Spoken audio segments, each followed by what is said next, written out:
Olá pessoal, sejam todos bem-vindos ao canal A Escrita do Universo. Eu sou o professor Carlos Alberto Steichmann e estamos na aula 007 de Física, preparatória para o concurso de Perito Criminal.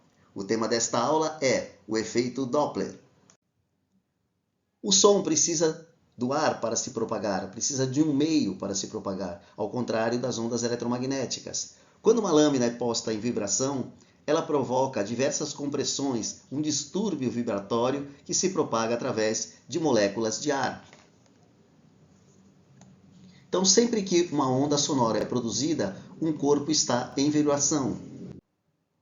Aqui nós vemos a faixa de frequência em Hertz com que o homem escuta e também alguns animais.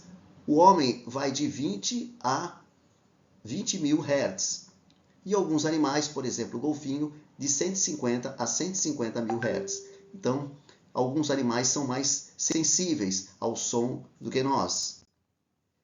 O som se propaga também com velocidades diferentes em diferentes materiais. O som se propaga no ar, o que é muito usado nos exercícios, a 340 metros por segundo. E também na água a 1.450 metros por segundo e no aço a 5.100 metros por segundo. O som mais alto é aquele que tem frequência maior, é o som mais agudo. Já o som mais baixo, ele tem frequência menor e tem o tom mais grave. Aqui nós vemos que a frequência é o número de oscilações por segundo. Quantas oscilações nós temos aí em Hertz, ou seja, número de oscilações por segundo? Entre 0 e 1 segundo, nós temos um comprimento de onda e outro comprimento de onda. Portanto, a frequência a gente diz que é de 2 Hz, 2 oscilações por segundo. Já no gráfico B, nós temos que no intervalo de 0 a 1, nós temos um comprimento de onda, mais um 2, mais um 3, mais um 4. Portanto, 4 comprimentos de onda e a frequência a gente diz que é de 4 Hz. Aqui nós vemos uns exemplos de comprimento de onda para velocidades diferentes de propagação no ar. No estudo do efeito Doppler para o som, nós temos dois tipos de frequências: a frequência percebida e a frequência verdadeira. Aqui nós vemos uma fonte sonora F emitindo um som de comprimento de onda lambda. Se a fonte se propaga para a direita, por exemplo, nós vamos ter que a frequência do som ela aumenta e o comprimento de onda diminui. O observador vai sentir isso, o som mais alto e o comprimento de onda será menor. Uma situação possível é aquela em que o observador está parado em relação à fonte sonora. Nós dizemos que VO é igual a zero. F é a frequência da fonte, que emite o som, também chamada de frequência verdadeira. FO, a frequência do observador, também pode ser chamada de frequência aparente. É aquele que ele aparenta ouvir, também chamada de frequência percebida. No ponto B, a frequência é maior do que a frequência da fonte, que é maior que lá no ponto A.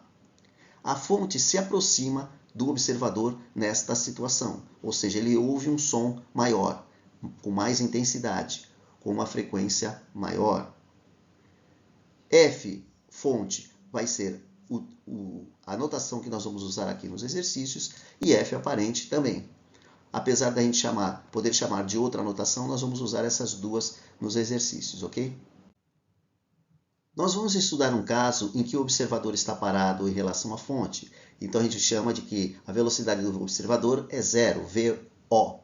Ele pode estar numa estrada parado ou numa calçada e tem uma fonte se aproximando dele emitindo um som.